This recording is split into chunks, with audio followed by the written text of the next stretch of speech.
Well, you can see we got no dash, but we're about to put it in.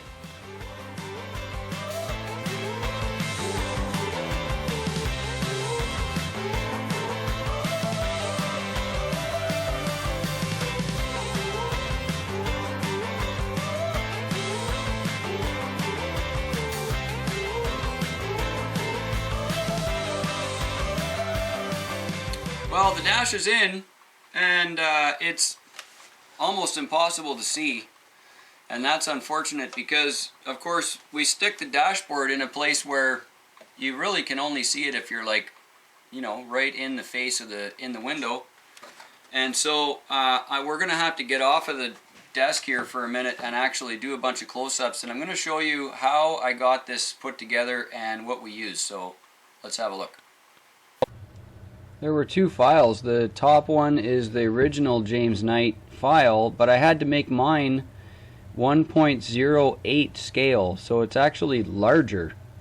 And I cut off the round part on the back, as you can see, but it is bigger.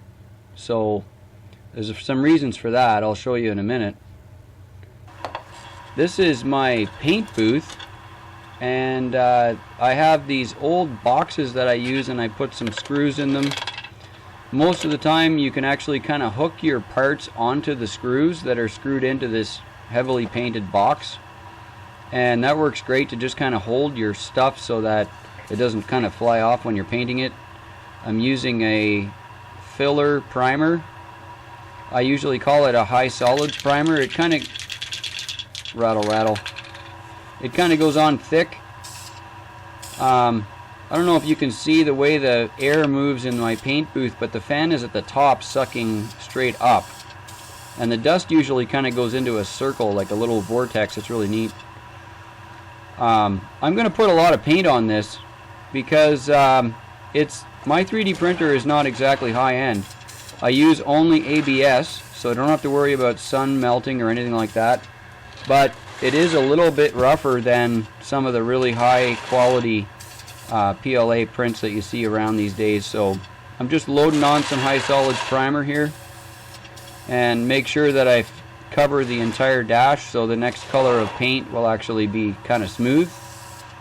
And when this was dry, I did paint it again with the same metallic black that I was using on the interior pan. And then you can see the original size file on top unpainted, and then I repainted the one below that was 1.08 size, 8% bigger. And the detail work is just Sharpies, so I used red Sharpie on top of a silver. So I actually cut the back off that dash. The one that was painted, I printed it with this whole piece missing. You can see I actually sawed this one off. There's a line right here at my thumb all the way across, and that's where the dash I actually used was not printed that far. So that whole like rounded section here, that was actually missing off the print. This is the actual print file, and it had it on there, but I took it off. So the reason for that is because I needed a larger piece anyway to styrene in, because I'm not using the actual pan or the tray or the seat tray that actually came with the James Knight files. So basically I had to do this myself anyways, and all that is a piece of black styrene, and I just sort of basically cut it. It's not going to be seen, it's under the hood anyways.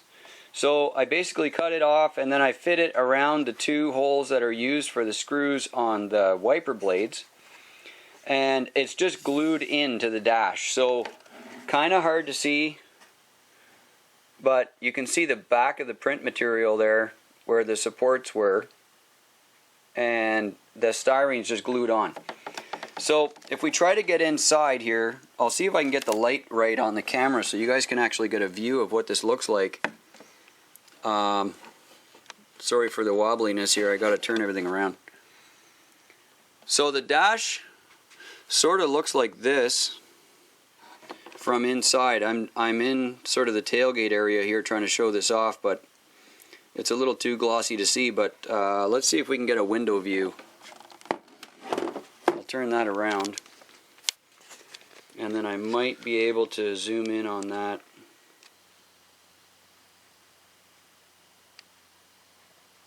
Alright, so dash pad. The dash pad is actually a piece of felt. The same blue felt that I used on the floor in the driver's area. That's the same blue felt, only this time I actually spray painted it with some black and then some royal blue to kind of tone it down a little bit. And because it's made out of that polyester stuff that pop bottles are made out of, it's actually quite paintable. It's just a regular plastic product at that point. So you kind of get a view of how that fits in the vehicle, and it does go really wide. So it fits almost completely to the outsides, and you can see that there's not a lot of space left over on the edge of the windscreen there. It's pretty much as wide as both sides. So for that reason it works good. And it's nice now that when you look inside you kind of see a little bit of actual interior detail. You know, there's a steering wheel, there's sort of some color there that I showed you earlier on the different dash paint and not dash paint models. And I just threw on an axial steering wheel that I had kicking around, and now it has a dash pad, and so it looks pretty good. And as soon as you get it in there and look in the window with the seats in, now it really starts to look like something. And now we got seats and a dashboard. So that really completes the view when you look in the window, you know. Now you've kind of got some character in there. There's actually something to reflect some light. I do really like having a black interior like this because it shows up a lot less detail than it would if it was a brighter color. And the dash pad goes right along with the vintage of the truck. Very hard to see, but it certainly looks better outside. A nice little, you know, fabric dash pad that goes right along with this vintage of vehicle. Usually they have some cracks on them or something, or somewhere down in the deep south they actually put dash pads on in order to just protect the original dashboard. So anyway, that really came out pretty nice, and I want to send a big thank you to Knight Customs for providing the file for the dashboard. And be sure to check the links at the bottom if you want to pick up one of these interior prints for yourself. My Mini Factory has all the files there available, and take a look at that in the link below. Definitely really happy to have that done. Thank you so much for watching. It's a very simple thing now to, if you have a 3D printer or you have access to a printing supply house like Shapeways or My Mini Factory sometimes, or Thingiverse or a friend.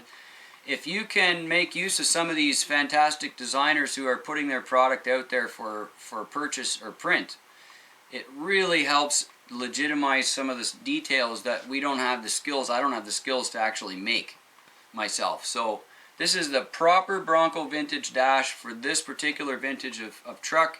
I'm really happy that we could partner with James Knight for the dash. Thank you so much for that. And we're moving right on to the next one.